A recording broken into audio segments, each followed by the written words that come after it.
在北京严管进京人流隔天，11月18号，北京图报严重阴霾，或达5级重度污染。但官方在微博中不敢公布说爆发了重度雾霾，只说起了大雾。同时，北京大幅降温，许多人咳嗽。官方还贴出不是小感冒的消息，立刻登上微博热搜榜首。北京人开始不知所措，不知道是肺炎或疑心是又一轮爆发的中共病毒疫情。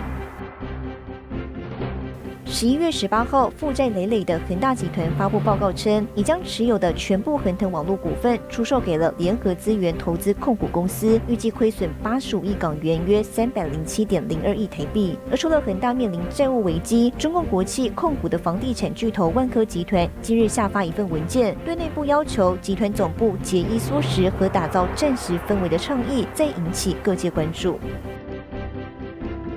中国女网名将彭帅爆出遭中共前副总理张高丽性侵后，近日又有一位大陆洛姓女子举报，遭到山西临县税务局副局长乔金峰性侵。她无奈之下曝光证据，并表示大不了鱼死网破。